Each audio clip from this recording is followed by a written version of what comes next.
Registrar. Thank you, President. President, the next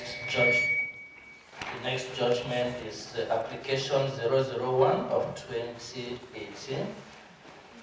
Crisante Rutabingwa against Rwanda. This is an application for review. Thank you, sir.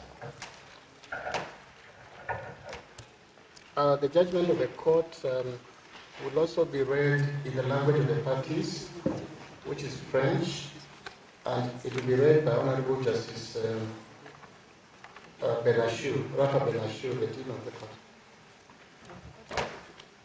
Merci, Monsieur le Président.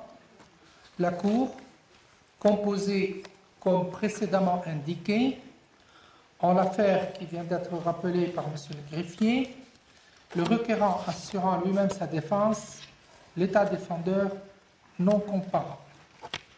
La Cour rend le présent arrêt.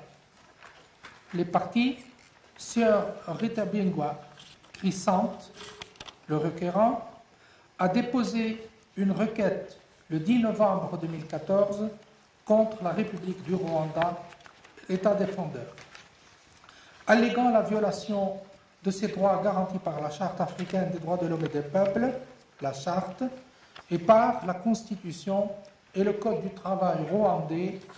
Le 11 mai 2018, la Cour a rendu son arrêt sur le fond de l'affaire.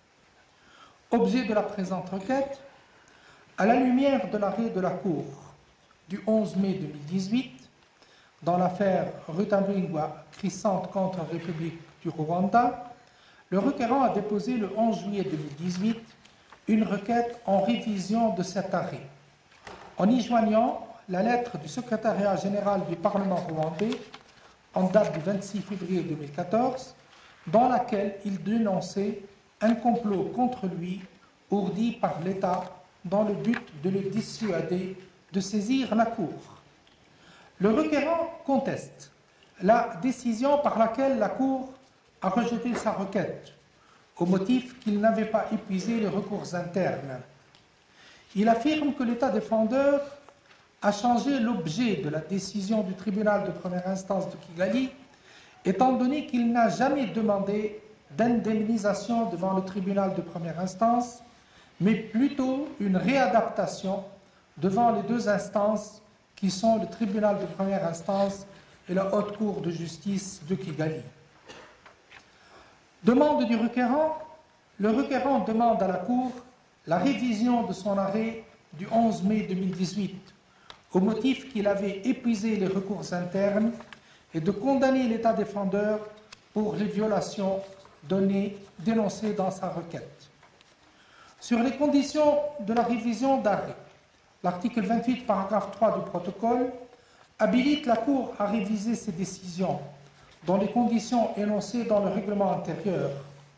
Dans son article 67.1, le règlement de la Cour dispose que la Cour peut réviser son arrêt, je cite, en cas de découverte de preuves dont la partie n'avait pas connaissance au moment où l'arrêt était rendu. Cette demande doit intervenir dans un délai de 6 mois à partir du moment où la partie concernée a eu connaissance de la preuve nouvelle. En outre, l'article 67, paragraphe 2 ajoute, je cite, la requête mentionne l'arrêt dont la révision est demandée, contient les indications nécessaires pour établir la réunion des conditions prévues au paragraphe 1 du présent article et s'accompagne d'une copie de toute pièce à l'appui.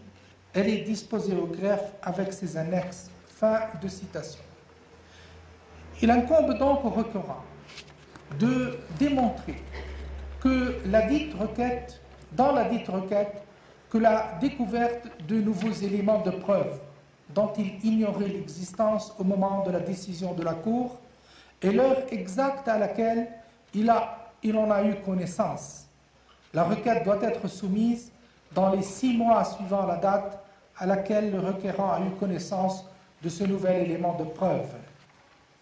La Cour note que le requérant n'a apporté aucun élément nouveau attestant de l'épuisement des recours internes. Les observations soumises par lui ne contiennent aucune information constituant une preuve dont la Cour n'avait pas connaissance au moment où elle rendait son arrêt. La Cour constate donc que les informations fournies par le requérant ne constituent pas des éléments de preuve nouveaux au sens de l'article 67.1 du règlement. Par ces motifs, la Cour, à l'unanimité, 1. Déclare les informations soumises par le requérant ne constituent pas de nouvelles preuves. 2. Déclare la demande aux fins de la révision de l'arrêt du 11 mai 2018 est irrecevable et la rejette en conséquence. 3. Dit que chaque partie supportera ses frais de procédure. Ont signé les membres de la Cour précédemment cités, fait à Arusha, ce 4e jour du mois de juillet de l'an 2019, en anglais et en français et en arabe, le texte français faisant foi. Merci, monsieur. And that's the judgment of the court.